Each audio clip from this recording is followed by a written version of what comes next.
And we are live and with a very special guest.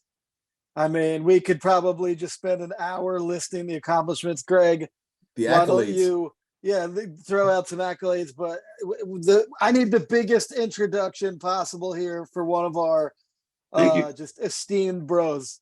Yes, man, distinguished in Yes. every sense of the word, man. But you know, Vinny G is a guy who's been a personal role model for me, and I would say for just about every dude who's lifted weights seriously on the East Coast for quite some time. And I know coming up in the game as a teenager and in my 20s, Vin was one of those guys who everybody looked to as a role model because he was tangible.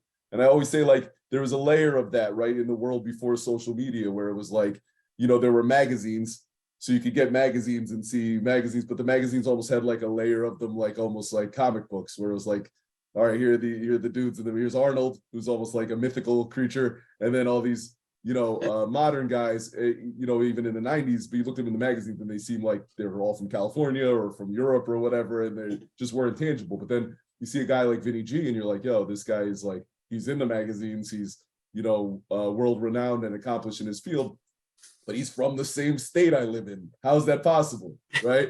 So I've always kind of seen him through that lens. And then the idea that, you know, when we started our brand, I've known him for a long time, since long before Gcode, but when we worked together many times prior, but when we started our brand and the fact that he came aboard, it's always been like a personal honor to me. And I know you share that sentiment, Sco. So like the idea that he's kind of been a part of this, and we've been a part of his renaissance in a certain way too, right? Like we've been witness to it for sure. We have been.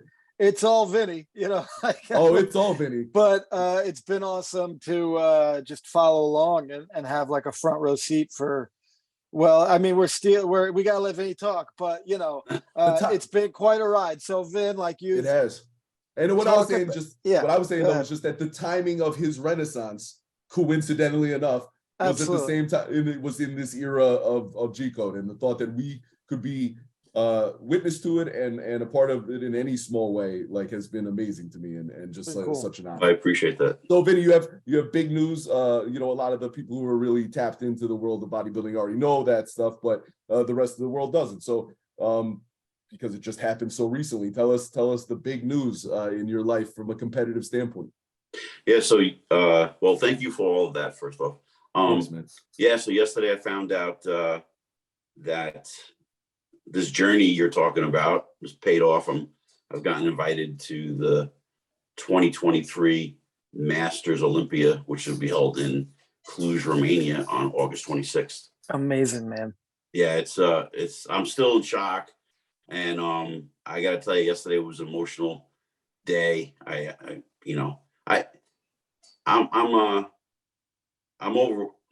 overwhelmed and like elated, and I get all these emotions, and that just, you know, back in 2017 when you guys started and I was starting to compete again, you know, never in my wildest dreams that I think we're going to do this along the same kind of path, in a sense. So, you know, I decided to compete in the 2017 Masters Baltimore Pro, and I took dead last. And I said, well, let me try this again. I did it in 2018, and I took dead last. And thank God the Masters Olympia wasn't coming back in 2019, because I would never have gotten an invite. So, you know, over the last now 6 years, I put it together. You know, Greg and I talked many times about different training styles. I think one of the first ones we talked about was positions of flexion, and we were up in that store in Boonton. It was Boonton, New Jersey, right? I think it was. We were up there. We were talking about it, and you were talking about how this basketball coach was talking to you. I said, gymnastics coach. Gymnastics coach. Okay. Yeah. So, you know, I never in my first part of my career years ago, things just came easy. I never had to really dive into a certain style of training. But, you know, I'm coming back from 14 anchors in my throughout both shoulders because I tore both rotator cuffs. So I have 9 on my right shoulder and I have 5 on my left. So I thought, well, it can't hurt to try something different. And the short period of time I had in powerlifting that I learned from Andre and Eric, all of that was like fused together to formulate this hybrid workout in a sense to just get me back one foot in front of the other foot, moving forward. Yep. And, now I have 8 wins in 8 different age groups. And now I get the news I'm invited to the Olympia, and I'm just like, whoa, this is like surreal. This is cool. All that hard work, but before that, I think you guys know, like, and you two guys can get this because you're family oriented and, and you get it. So, and I know a lot of the listeners and our fan base with Gcode get this. My niece, Christy, was battling cancer so my niece had a heart transplant in 1986. She's 6 years younger than me. And fast forward, one of the medications finally caught up with her, and it was called cyclosporin. And that medication caused her to develop cancer, melanoma. But that was after 32 years of being on the medication. So it wasn't like a short thing. So she was 41, I think. And she battled cancer, and I watched her. And, when you hear people say, I battled cancer, I never got the concept of the battle, the word battle. And when I watched it literally happen in front of me, it triggered something in me that I had unfinished business with life and just move forward. And so let me give this competing thing a try again. And when I failed the first time, well, I shouldn't say failed, it was a learning curve. I just thought, well, Christy didn't give up. She battled this whole last 18 months. And, she lost her life at the end of, in November of 17. And I competed in October.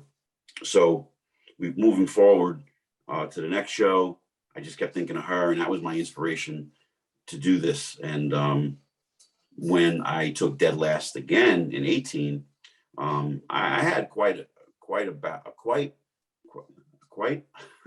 lot of people who were trying to talk me out of competing again. I went to coaches. I don't want to mention their names, but three coaches, and one plain and simple just said, I don't want to work with you. You're on a losing streak. And I'm like, I just need to find myself again, man. Just, don't push me away like that. I know I could do this. And a lot of people thought I was nuts. One coach told me my better days are behind me. Ended right now. People will forget about these 2 years and they'll only talk about what you did in the past. I'm like, nah, I can't walk away like that. And then one coach told me he was retiring, and I knew better than that. And so it was, as you can imagine, it created an enormous chip on my shoulder. And I just had that motivation and drive for the Masters Pittsburgh Pro in 2019. And ironically, each of those coaches had people in that show.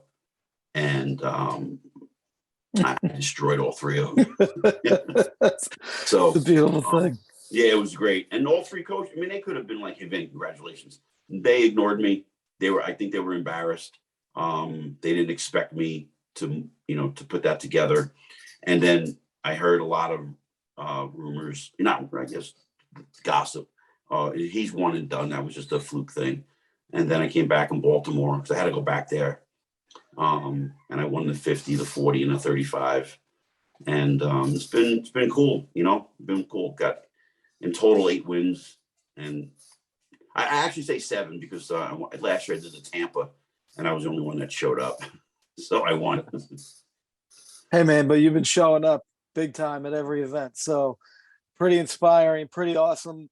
It's a testament to resilience, right? And the thought that there are so many opportunities not to cut you off, Scott. No, So yeah. many opportunities where you could have talked yourself into stepping away, right? And like, Oh, I had those talks with myself. of course, and you know, like a statement, something that I always like tell myself, right, is that like anyone who's ever made it in anything, made it, however you want to define that, right? Reached like a unusual, extraordinary level of success in whatever field, right? They got to a point, right, where they didn't give up, right? And Yep.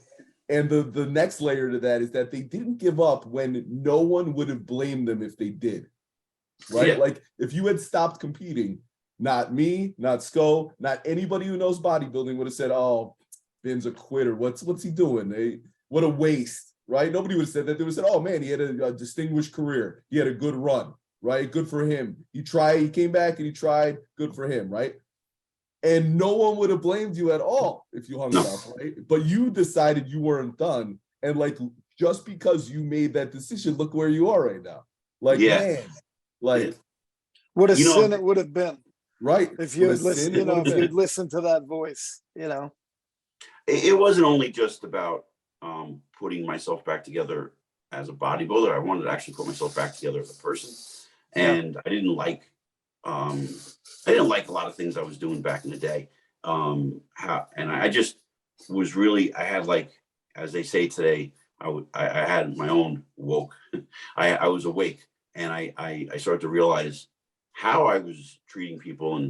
And one of the first things I started doing was actually going to people that I thought I might have had a bruised relationship with, and made phone calls.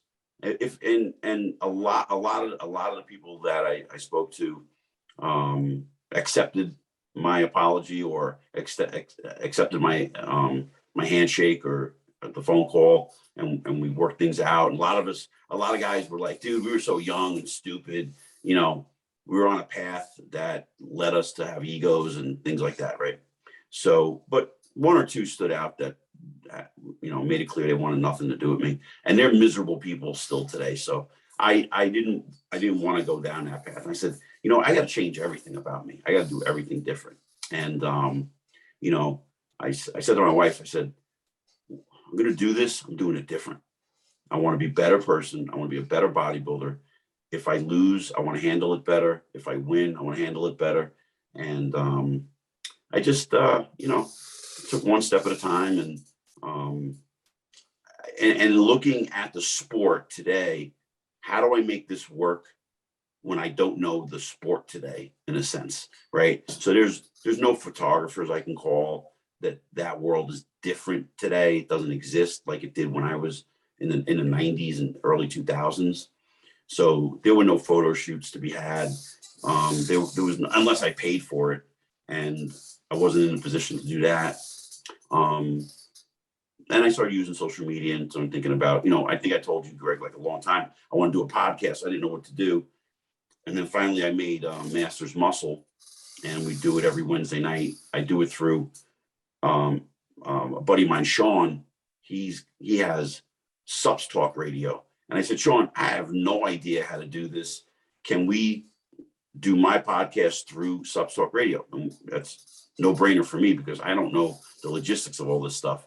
Yeah. And, I was like, well, I can get the guest.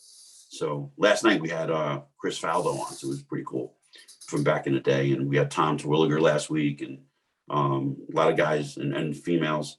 Women have amazing stories. And now a lot of the athletes who are going into the Masters Olympia, they've been reaching out, because these people have some great stories.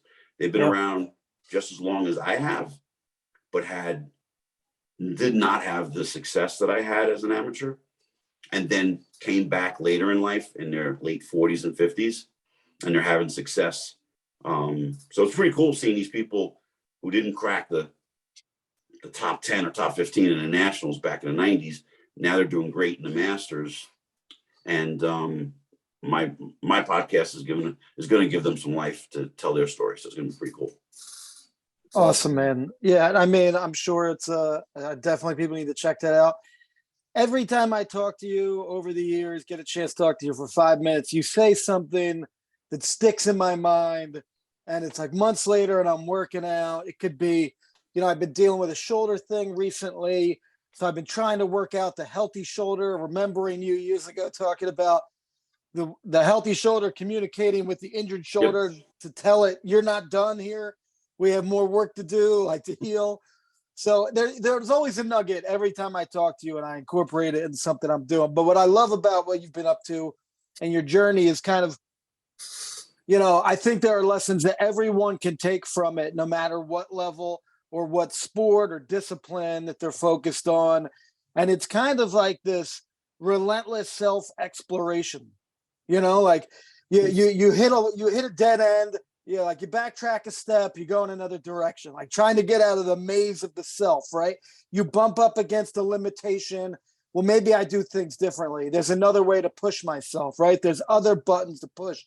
And I think everybody from like my very amateur level of, athletics at this point, but as you progress in life, the key is to try to kind of find new ways to challenge yourself, find new directions to go in, and just seeing you do it in practice, man, and the success, even regardless of the success, but especially with the success, it's been awe-inspiring, man, just to see. So I feel like anybody can take those lessons from just kind of listening to you talk and studying your arc here and the way that it's gone, and like you were saying, like you were out and then you're back in, and you had a failure and then success. And I actually don't even know offhand, Vinny, how old are you right now?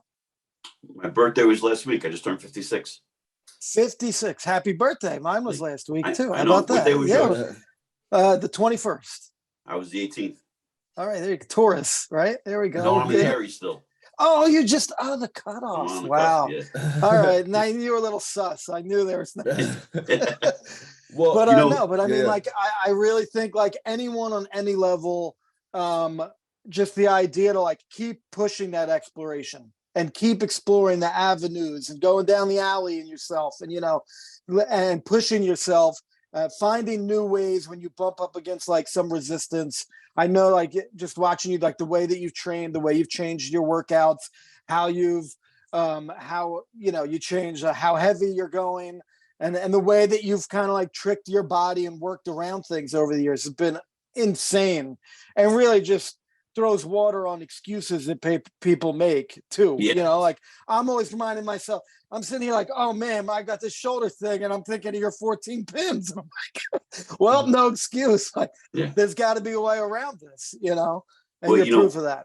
When I first started to put it together, and I would be putting a video up on Instagram or Facebook, it was kind of like this. We're going back 6 years ago, 5 years ago, and I can't tell you how angry I made people when I would say something like, well, I'm this age now and I got to do it this way. And people were like, age is just a number. Vinny, get this through your head. You can still do this. And they're the Monday morning quarterback kind of thing. Like you could do this. And I'm like, no, guys, you don't understand the path I'm on. I'm trying to squat 315, but I can't. And the reason why I can't is this. And I just had to figure out ways how to do things. And it was really bizarre in how people were getting really angry and pissed off at how I was wording it. Like, listen, I'm older, but I'm figuring out a new way to do this. And people, I think because people who haven't had success or had success and they're at a spot where they're in a comfortable spot and they don't want to see a solution, that's what that's the only thing I could think of. They didn't want to have somebody figuring it out, and it was annoying a lot of people that I actually figured it out. And I would say, I'm training this way. Oh, you shouldn't train that way. Well, I just told you I can't do this, but look at how much progress I'm making. Oh, and then I'll get people saying, oh, you're on a ton of steroids, you're on a ton of drugs. I'm like, no, I'm not. You guys just got it all twisted. I'm just changing everything that I do to stimulate muscle growth. Because when we were younger, you could pick up a 50-pound dumbbell and get a pump. Now, it takes me 7 sets to get to 50 pounds. And yeah, I could be looking over at another young dude who's 30 years younger than me training, and it'll inspire me. But I go, I got to stay in my own lane. I got to train the way I train. I'm not here for ego anymore. I'm not here to be Vinny Galante. I'm not here to tell people who, where I work, half the people didn't even know I was on the level I was on until I made the announcement, and my gym posted it on their site on Instagram, and people were coming up to me all last night and today. I never knew you did that. And now my Instagram blew up this morning with new followers, and people are like, why don't you talk about it? You see so-and-so posing, and you see that one's over there in a tank top flexing, and they're going into shows and they're talking about it. I'm like, I don't need to. I'm so glad that you found out the way you found out and didn't find out that I had to brag about it. So that's another way I wanted to do it differently too, Awesome, I mean, it's a constant, the thing, Vin, that I find most inspiring, right, is the fact that, like, there's so much independent thinking and confidence that it takes to do that, right? To say, no, like, I'm going to do this my way. I'm going to figure this out, right? And also just the idea that you're 56, and I don't think it's like a stretch to say that, like, because you're talking about personal development a lot too, the stuff that had nothing to do with bodybuilding, right? Like, it's not a stretch to say that in a lot of ways, like, you're at your best right now, right? Like a competitive peak, maybe, right? Like, and in the process of becoming a better person, kind of more comfortable with who you are, and try that examination and trying to evolve and be better and make better choices. Mindfulness, which is a word you hear a lot, like, and that's at 56, right? And like, I always say, like, I know Scosa heard me say this a million times, like, that we have friends who've been old since we were young. I know what you mean. Right? Who, like, kind of their worldview has been stuck, and they peaked at a certain, in their heads, at least in their minds, as they see themselves, they peaked at a certain age, and it was all kind of, that's the way it is, and it's downhill from here. And like, we're talking people when they were, well, relatively speaking, young people, right? And like, for a guy like me to see a guy like you and to, realize that there was so much effort and self-examination and those internal dialogues that you had about just constantly not allowing yourself to settle, and that you had unfinished business, and that you could continue to improve over all these years, and facing setbacks and overcoming them, man. Like, that's what it's all about, right? Like, the fact that you're 56 and you're just kind of getting better, right? Like, you're just getting better. Trying. Yeah, and listen, I Googled, I looked at all the guys I'm going to be competing against. I'm going to be against some monsters. Sure. And I mean, they were looking you up too. So yeah, but I know what I'm up against. And I'm and here's for the record, I'm not going to the Masters Olympia thinking of a placing.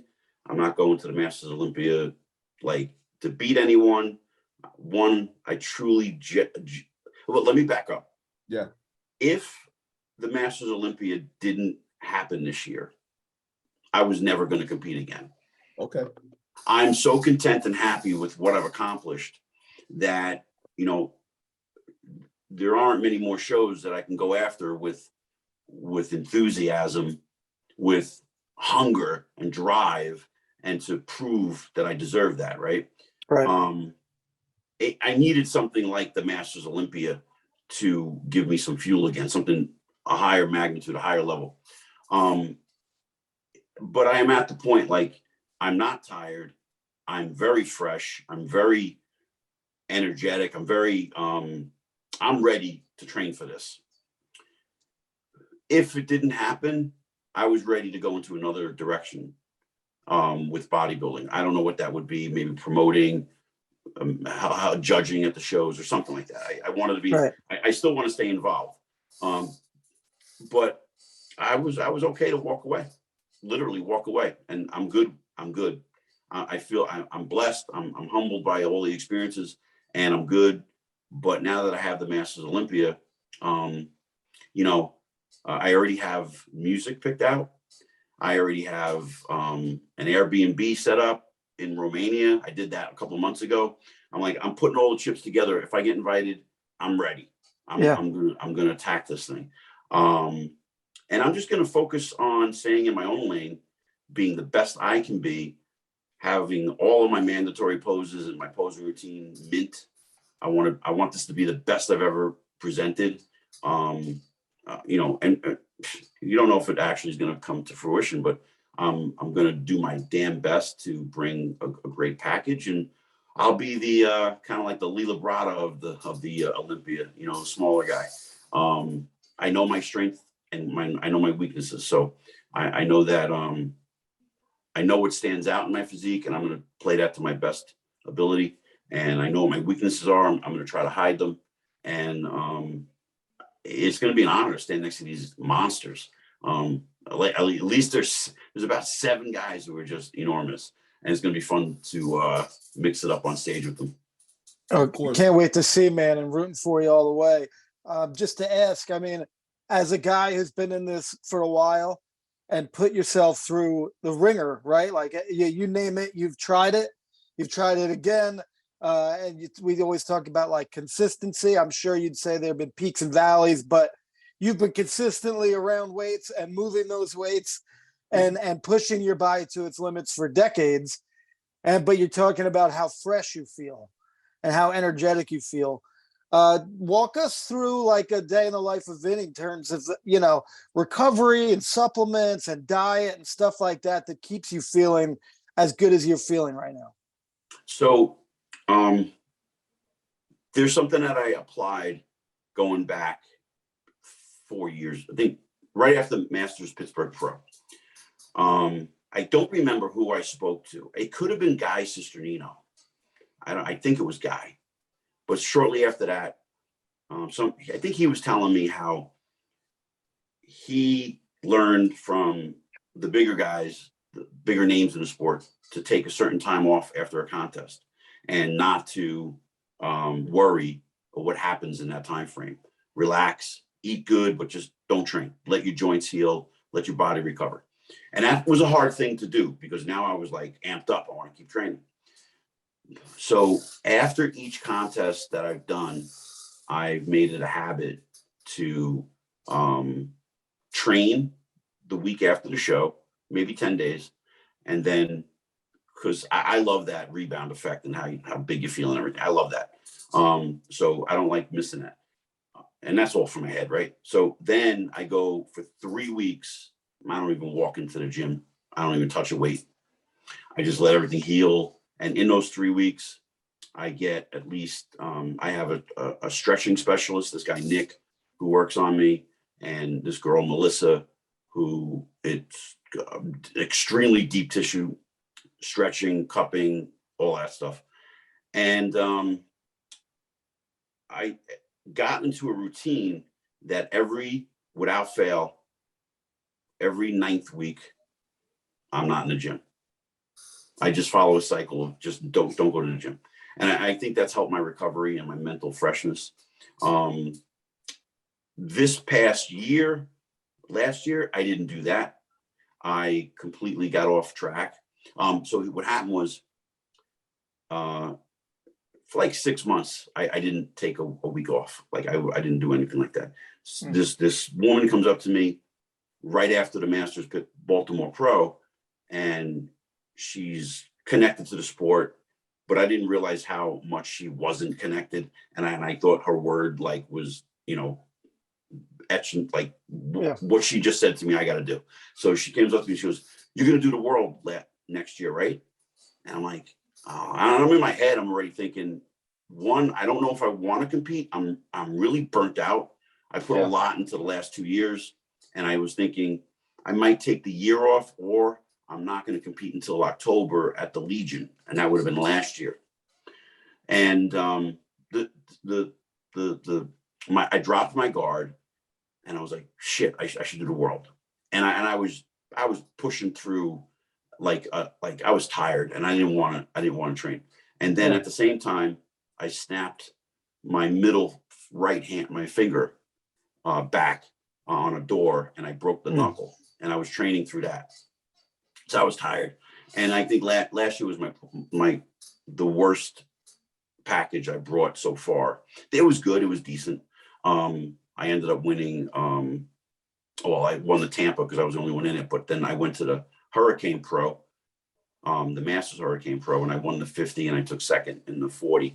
And I was good for that. I was good. But then I just started all over again. Right after Tampa, I was a week off, went to DR, trained. I think I had like 12 weeks or something like that. And then after Daytona, I took a week off, and I just been following that cycle. And I'm probably going to take next week completely off from the gym. And then I'll be 16 weeks out from the Masters Olympia. Because I'm confident in my game right now. I'm confident in it. I'm not worrying. I don't act like a lot of, like back in the day, I would ask too many people too many questions and try to get like the answers. And now it's like, I know what to do, just do it. And I know that taking 1 week off isn't going to hurt me. It's just going to help everything heal up. And I probably 2 weeks would help me better, but I don't have the time frame to do that right now. I took a week off or 10 days off, maybe like, I think 8 weeks ago. So I'll take another one off now. And it was all part of the plan. I thought, okay, if I get invited, I have to take off the week of 17 to 16 weeks off, that week, which is next week, Right. And take off. And I also too, when I get body work done, there's a lot of times I won't train the day after I get some hard body work done, because that beats me up, and I got to recover just from that. Yeah. So I've learned like to take a day off after that to recover from that. And I've also learned, I also have another woman, this older lady who does amazing massages, and I'm snoring when she's doing it. It's like I do 2 hours with her, and it like kind of resets my clock to just relax. It's not a beat up kind of massage, because I think we're in an era where everyone thinks like we need to get beat up all the time, and to really recover, you gotta like, okay, the cupping and the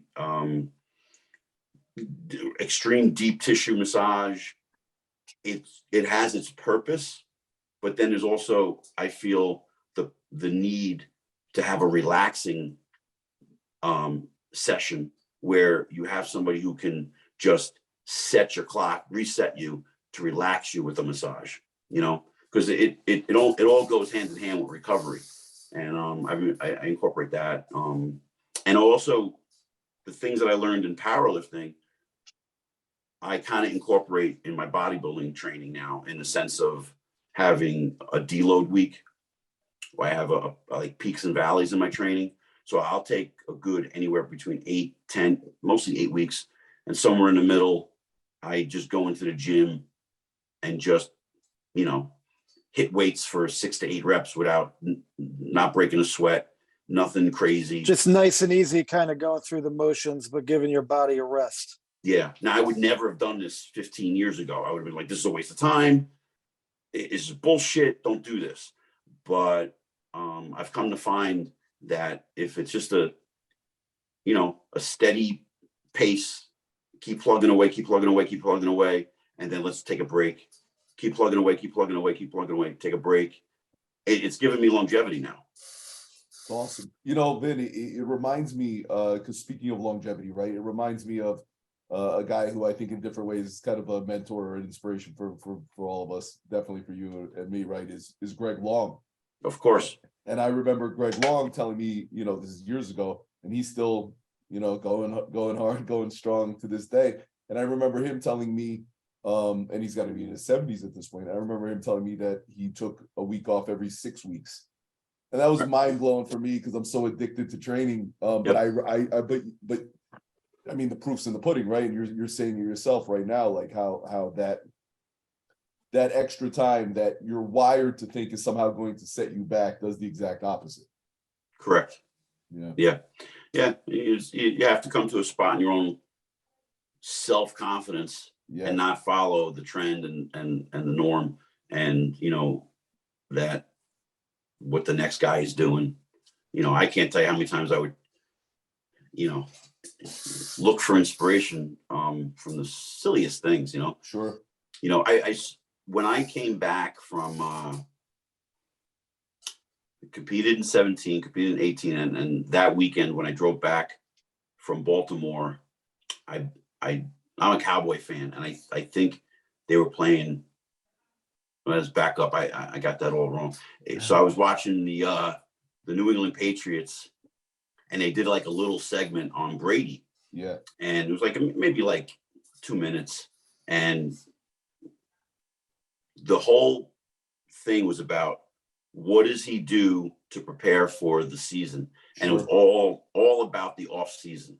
Yep. And it was like this light bulb went off. I'm like, oh my God, I'm an idiot. I haven't done really anything significant for the off season.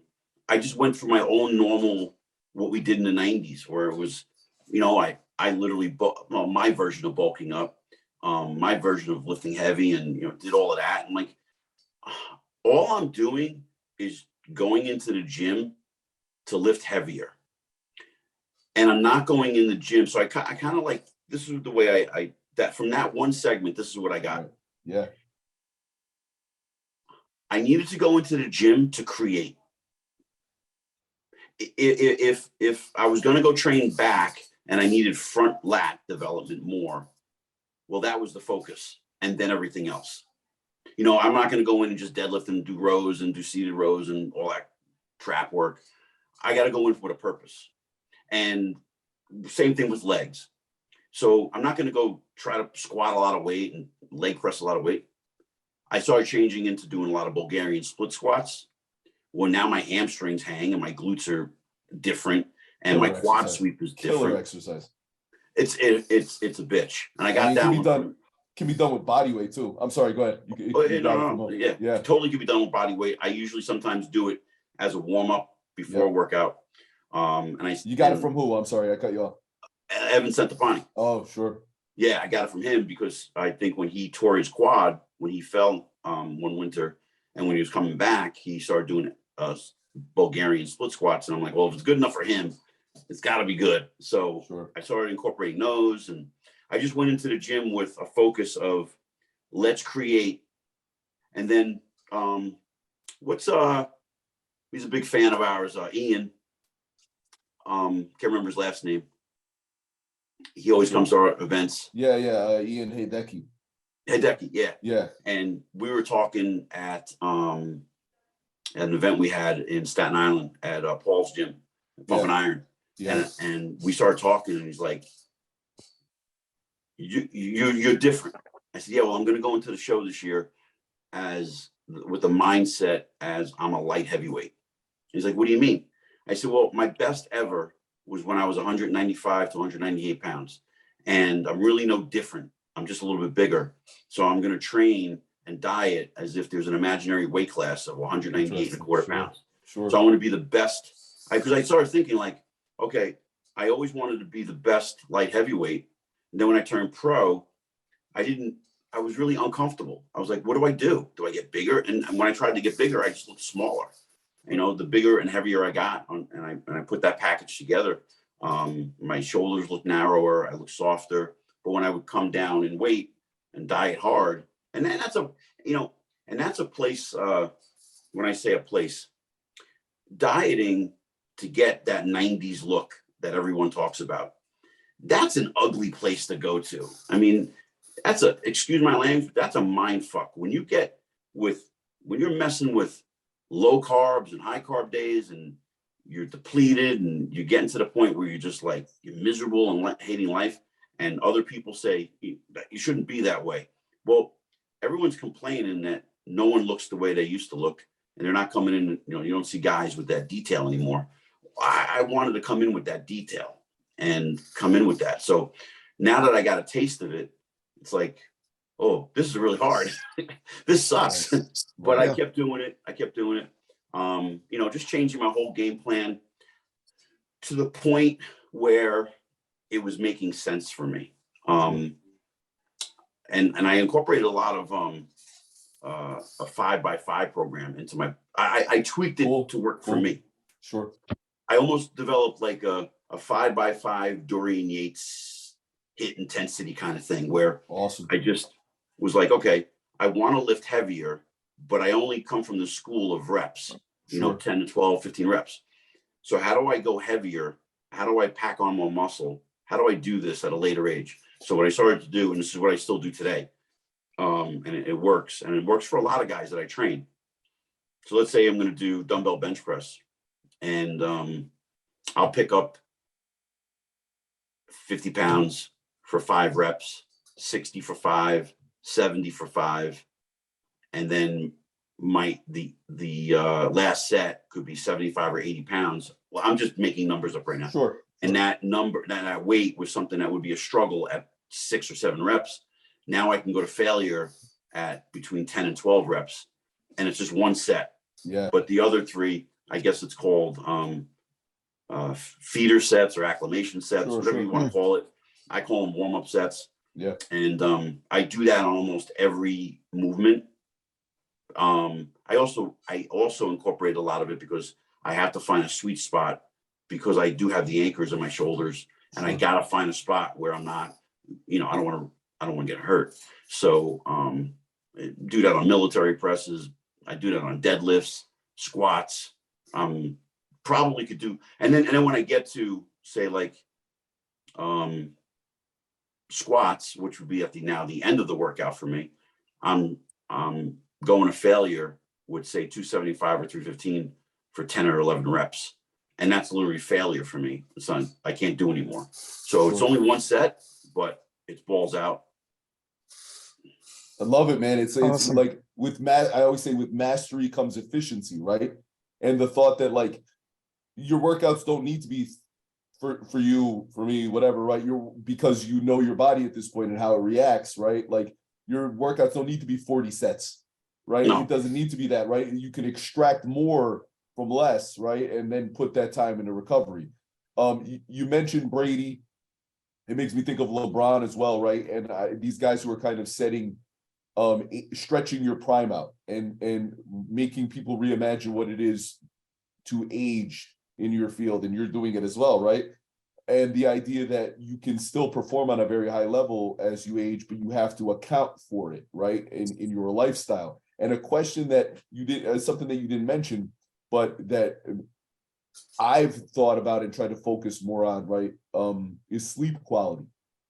And making sleep more of a priority, that no matter how much I'm getting, I'm trying to get the best quality sleep I possibly can. How much do you sleep in? And do you sleep well at this point? And how important is that in your recovery? Yeah, I actually do sleep well. It's the first time in years I'm sleeping well. My mind used to race too much. Sure. Every day I got to get up at 4 a.m. because I got to be in work early with clients. Yeah. So I'm going to sleep at 9 o'clock every day. And then I just, I don't know. If it's on my mind, I say it out loud. Right. I just talk about it. It's like, because guys, we don't talk, right? Sure. Guys don't talk. And I just came up with this, like, if it's on my mind, let me talk about it for 2 seconds, have a conversation, and it's done. Right. But if I leave it in here, sure, it's somebody else is taking free rent up in my head. And I don't like doing that. I don't like it. I don't like the chaos to control me. So I just let it go. Vin, what's your diet like? Like let's say I know that your diet's going to become much more sort of stringent for 16 weeks very soon. But like what's your typical muscle building diet look like? Like what do your meals look like? How many meals are you eating? To go back just a little bit, when I started this again, I didn't have the appetite that I have that I used to have. It just wasn't there, so I had to force it. And I was just eating anything in sight just to get food in me and get an appetite back. And then it all developed into the shows and everything. Now I'm back, but I eat 5 times a day.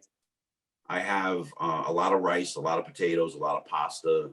I actually keep my protein like in weight, like when I measure it out, around only 5 ounces, because I found for me that anything above 5 ounces of protein, and like steak, chicken, turkey, it doesn't digest well with me.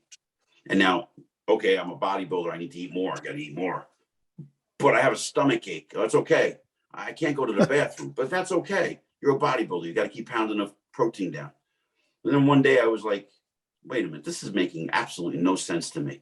And one day I just picked 5 ounces, cooked it up, ate it. I didn't have stomach issues. I'm like, well, maybe I'm onto something. So, wait, hold on a second. I'm losing you. We got you, bro. We got you. Am I back? All right. Yeah. Yep, Yep, you're you're good. My power was out. Oh, okay, yeah, we got you, bro. Yeah. So I just was like, I'm going to eat 5 ounces, and that's maybe 6 ounces sometimes if I'm really hungry, but I stick it around 5 ounces. And I had a talk with Jay Cutler a while back, and he agreed. And he's big, right? So when he was competing, I don't know how heavy he was, and he didn't eat an exorbitant amount of protein either. Right. So I think that we need protein, but also, everybody's body is completely different. Right. I do well with white rice and red potatoes and oatmeal. In the off season, I have fruit in my diet. I have blueberries in my oatmeal every morning, and I have 4 little pieces of pineapple every day in the morning. I have a sweet tooth. Lee Haney style pineapple. Lee Haney style, yeah, right. And I didn't do it for that. I just did it because sure, of course. But whenever I love pineapple too, but whenever I hear somebody eating, I'm like, oh, Lee Haney style. It makes me think, oh, pineapple's a bodybuilding food. And I do your typical refeed meals after leg day and back day. I usually have some sushi. I can't lie, I like my pizza. I'm here in Jersey. We got some good pizza places, and you said you have a sweet tooth. You said you have a sweet tooth. I do. Yeah. I like my Chips Ahoy. I like chocolate. I like I like you. If it's filled with sugar, give it to me. I'll eat it. I love candy. And I usually save that for a Sunday night. I just do that. So a long time ago, I read this article by Joe Weider, and he called it, I think it was like how guys diet, and some people need a transition phase. And it made so much sense to me because I am a horrible dieter. I'm not good at a contest prep. I hate it. I don't want to do it. But life is a lot easier for me when I say, okay, and this is going to go back to what you were saying, Sco, when you mentioned what I said about being fresh. Mm-hmm.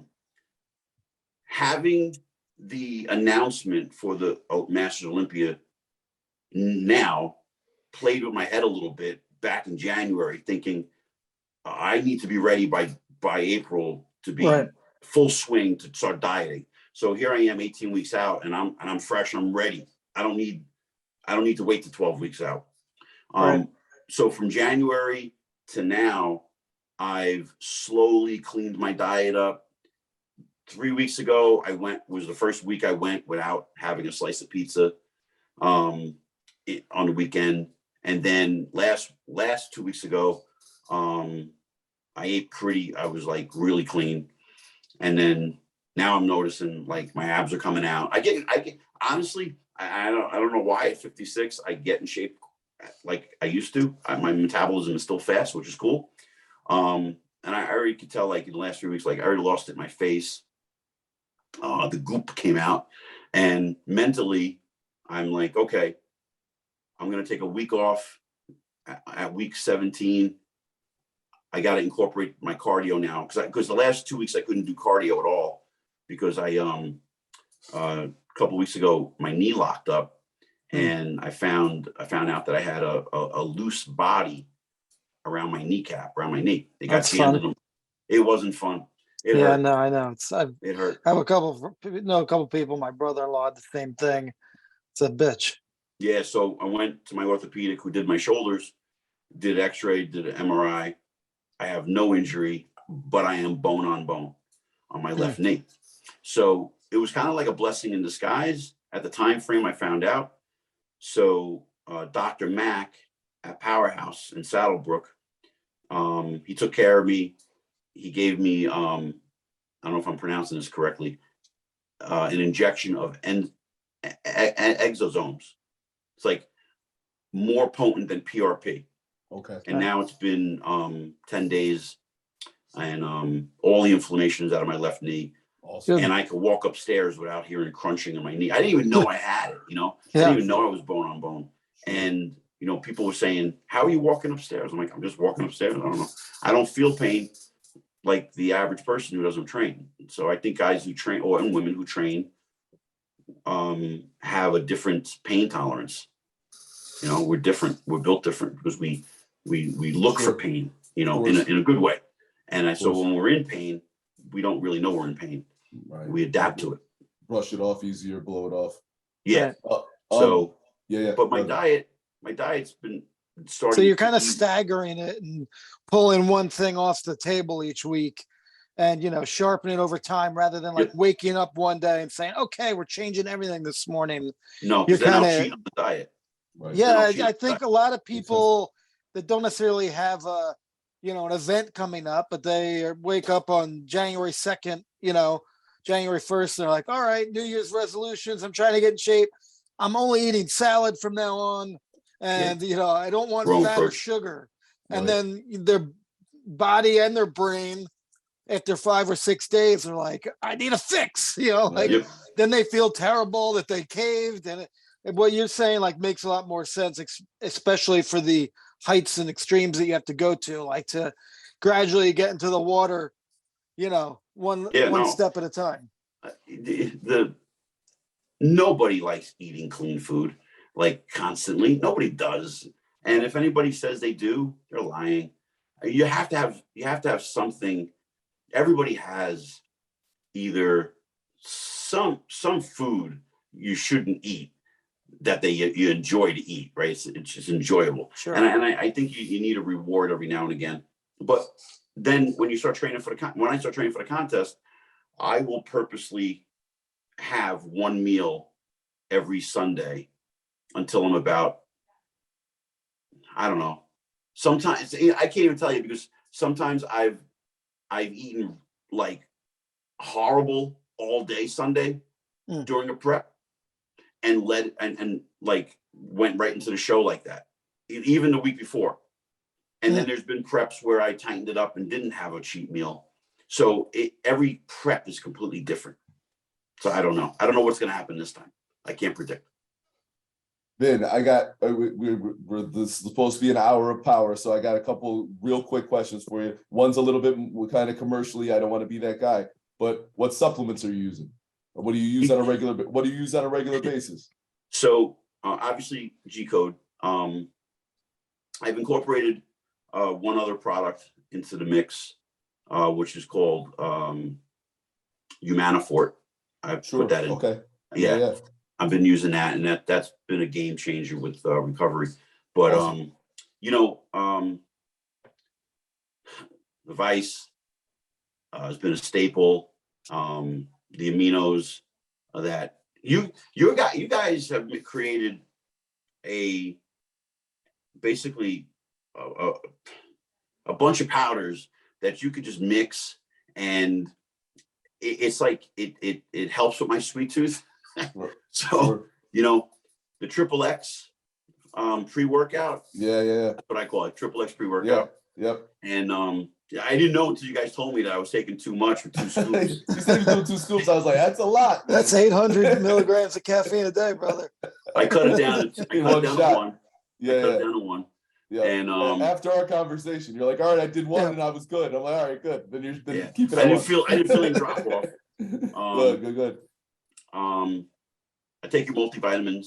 That's what I take. Yeah. Edge is good, man. Yep, Edge is great. And now we have King coming back in stock. We're very excited about. Yeah, so he told me that. You had good experiences with King. I had, the original formula, yeah. It's gonna be back and better than ever. It's coming back and it's gonna be better than ever. And there's gonna be a couple bottles for you. I want you whenever it's the right time for you to utilize it in your protocol, around the contest or after the contest or whatever. We're very much looking at your feedback on it. So the other thing that I do is I'll take 4 scoops of the cookies and cream protein powder. Yep. Fuel and I make cookies. Yep. Make it milk cookies. Yep. and I just make it to where it's goopy, and then I throw it in the fridge. I leave it in the fridge. Nice. Yeah, and then So it's almost like a pudding. It's a pudding, yeah. Nice. Yeah, it Awesome. comes out pretty good, and because it's all crunchy with the chocolate, the chips. That's good. Yeah, Right. oh, for sure. Oh, absolutely, man. And it's like that's the idea, right? Like if we can have this stuff where the stuff tastes good enough, sweet enough, the flavors are on point enough where someone's going to look forward to you using it. And if in some ways, and I know Sko harps on this, Tara mentions it a lot too. Like if you're avoiding sweet stuff, but your supplements kind of take that edge off, that's a good thing. It's a healthier substitute, you Yeah. know. Absolutely. Absolutely. Yeah, I mean, you can't be perfect on the diet. It's almost going to be impossible. Sure. So I try to find ways, to get my sweet tooth fix, and it works when I'm training for the show to use all the products. And sometimes I'll even do it where I'm just making the aminos, and I'm just sipping on it at night. Yeah, sure. Yeah. Because I mean, it can't hurt just sipping on aminos. Of course, no, it helps in recovery, and actually, you look forward to drinking it. It's a better alternative to a lot of the other stuff you might drink. So why not, right? Yeah. I just trying to keep things as simple as possible. Keep it simple, stupid. Just try and do things differently, and I am doing things differently, and I'm getting a better result. All right, I got a You're last killing thing. it, man. Absolutely killing it. I got a last thing, Ben, and this is total slice of life. It's got nothing to do with bodybuilding. Okay. Other than it was a conversation you and I had actually while training, and I was just blown away by like what a small, unique world it is. And I don't know if you're gonna remember it, but I'm gonna mention it, and you can just elaborate quickly. I don't know if Sko's ever heard this, but there's a weird, like 1 degree of separation between you and the late Virgil Abloh. Is that correct? Right? I've never heard this. I don't know. Do we? No. Well, all right. No, hold on. So I thought that your wife was friends with the designer Virgil Abloh, right?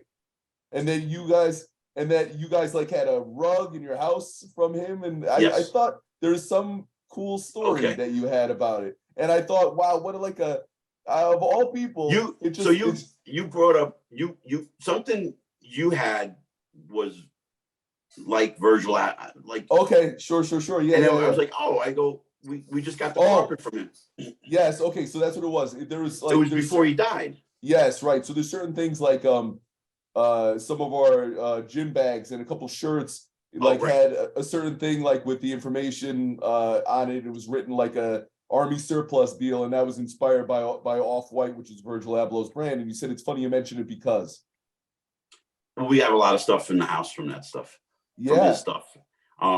If you came here, it's like a museum. It's like we have bizarre stuff on the walls and right. various. Right, but what's the connection? What was the backstory on that? Just that my nephew and my wife were fans. Okay. And we acquired a rug that says wet grass. Okay. That was like one of 3 left over, and we got it. Right. For like pennies. Right. It just happened like nobody was related to him. Oh, no, I didn't mean related, but I thought there was some weird connection. Somehow somebody knew about him or somebody in your circle. I didn't know what the relation was. I didn't know if you like somebody had common friends or what it was, but I just knew that you somehow had access and knew about Virgil Abloh in a way that made was just out of left field. Yeah, no, they're all into art. They make fun of me with the bodybuilding, and I make fun of them. Sure. But you have a rare carpet in that's one of 3 in the world. You guys have one. Yep.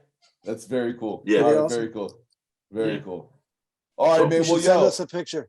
Yes. Well, I want to see. Yes, please do. Well, Vin, bro, thank you, man, for everything, man. Thank you for the years of friendship and inspiration, man. And congratulations, man. Yeah, man. That's it, man. Pretty We're amazing. We got to do some training awesome. videos. Yeah, absolutely, man. We'd love that. We'd absolutely love that. We're rooting for you and expect big things, but proud of you, man. It's been an awesome journey. Thank you, man. guys. Yeah, man. We're looking forward to the Always. next leg of the journey, man. The constant evolution, bro. That's it. Yeah, let's see if I can crack the top 10 at the Masters Olympia. I know you're going Oh, to, yeah. man. I know you're going to. You are, in my head, you already Oh, yeah. have, man. It's already a done deal. All right. All right, brother. fellas. Be good, man. Thank you. Thank you, guys. All right. Yep. man. Take care.